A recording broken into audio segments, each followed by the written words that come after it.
कारी कलाम मुहद्दिस आज़म ये जो चेहरे थे ना, इन चेहरों को देखकर बदअकीदे देख करके कहते थे कि हमारी जमात में तो कम से कम ऐसे चेहरे नहीं है, और लोग अपनी जमात बदल देते थे। बिदअतियों की जमात से निकल कर लोग अहले सुन्नत की जमात, आज है चेहरे इल्ला माशाअल्लाह बजा। इसलिए कि मुफ्ती आज़म मुहद्दिस आज़म ये वो लोग थे कि हालांकि मुसाफिर के लिए जमात का हुक्म इतना सख्त नहीं है, मगर फिर भी मुसाफिर होकर अगर वो किसी बस्ती में पहुंच जाते थे तो वो घरों में नमाज नहीं पढ़ते थे, वो मस्जिदों में नमाज पढ़ने जाते।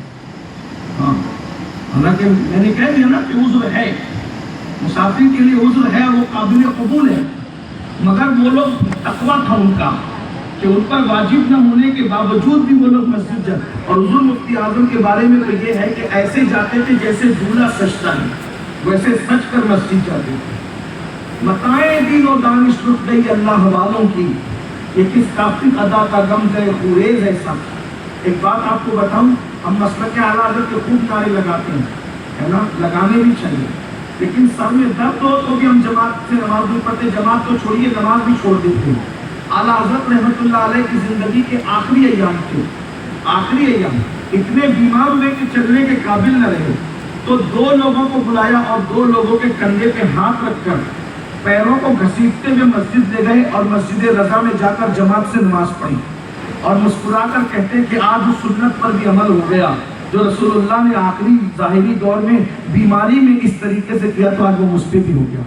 और एक बात और बताऊं, कुछ दिनों तक ये मामूल रहा कि लोगों के कंधे पे या कुर्सी पर लोग उठा करके ले जाते थे मस्जिद। एक दिन नमाज का वक्त आया, कोई घर में नहीं था, कोई घर में नहीं था, मर्द कोई घर में नहीं था कि मस्जिद जाते। तो वो जो घर देखते हैं आप, वो जो घर देखते हैं सामने मस्जिद रजा के, जब देखा कि जमात में ले जाने वाला कोई नहीं है, तो इमाम अहले सुन्नत अपने पैरों को, चलने की ताकत नहीं थी तो पैरों को घसीटते हुए जमीन से मस्जिद आए, और उस वक्त भी आपने जमात को तर्क नहीं फरमाया। ये भी मसलक आला हज़रत है। मसलक आला हज़रत सिर्फ ये नहीं है कि दुश्मन अहमद पे शिद्दत कीजिए, दुश्मन अहमद पे शिद्दत कीजिए, ये भी मसलक आला हज़रत है। और जमात के साथ नमाज में इस तरह जाना कि कोई ले जाने वाला ना हो, तो पैरों को घसीटते हुए जमात पे पहुंच करके बताया कि ये भी मसलक आला।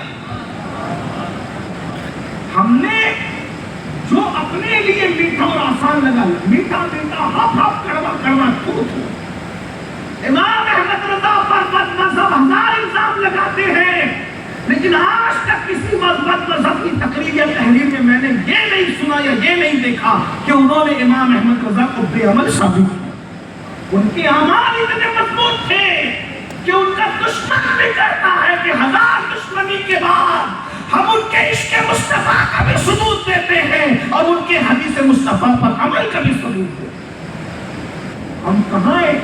तो मैं क्या कह रहा था, अर्ज़ कर रहा था, वो जल्दी जल्दी पढ़ दूं कि 12 मुसीबतों में गिरफ्तार होगा जो